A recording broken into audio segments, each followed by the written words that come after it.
we should live our lives, and what truly drives humanity's deepest, darkest motives. Is peace possible? Is love the answer? Or will we eternally war against ourselves in a vain attempt to make life better for some and worse for others? Why do we hate? Why do we love? The answers have evaded us until now. Get ready for the final answer to all these questions with the newest superstar wonderkind in the philosophy world, Pat Simmons. You are about to hear his words directly in his gift to the world, the Daily Stoic.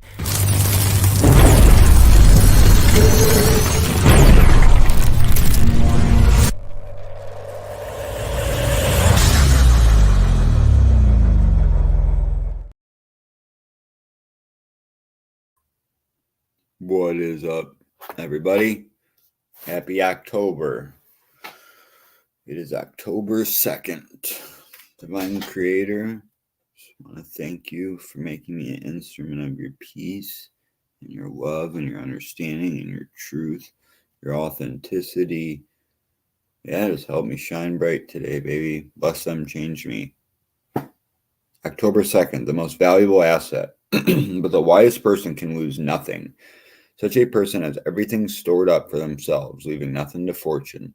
Their own goods are held firm, bound in virtue, which requires nothing from chance, and therefore can either be increased or diminished. Seneca on firmness of the wise. Some people put their money in assets, stocks, bonds, properties. Others invest in relationships or accomplishments, knowing they can draw on these things just as easily as others can draw funds from their bank account. But the third type, Seneca says, invest in themselves and being good and a wise person. Which of these assets is most immune to market fluctuations and disasters? Which is the most resilient in the face of trials and tribulations?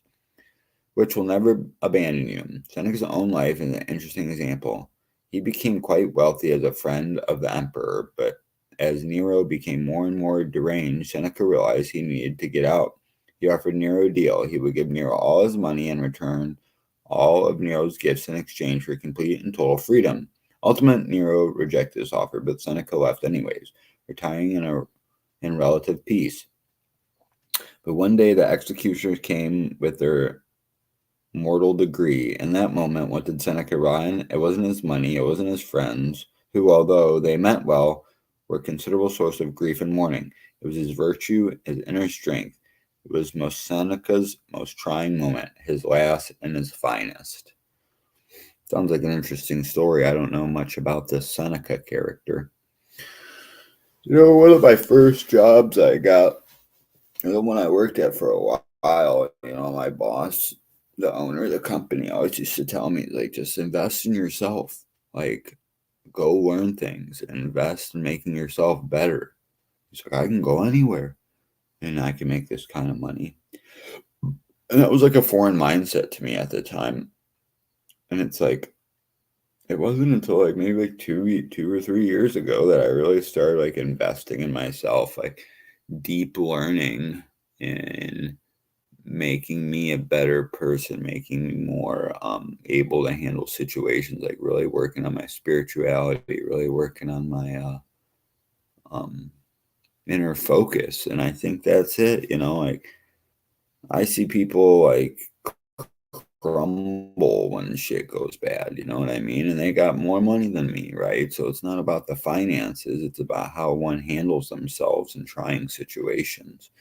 And for me, like, that has been a direct result of the time, the money, and the resources I have,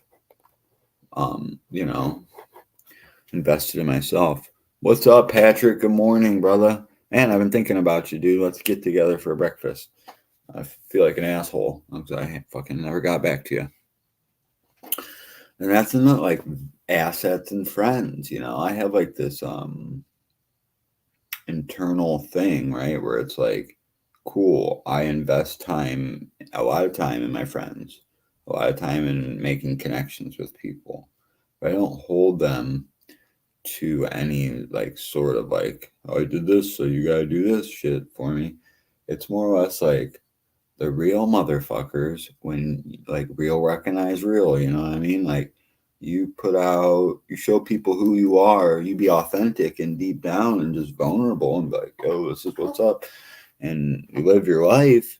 And like, I have multiple good people in my life. If I needed anything, come help me work on my house, come help me move some shit, throw me a couple dollars if I need it, just someone to lend a shoulder to cry on type, so to speak.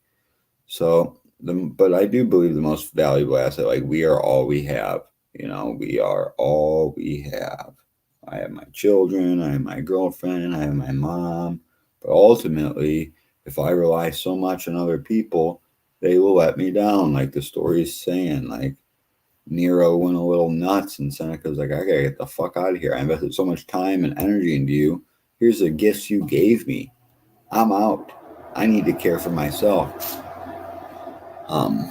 My fucking air conditioner just kicked on.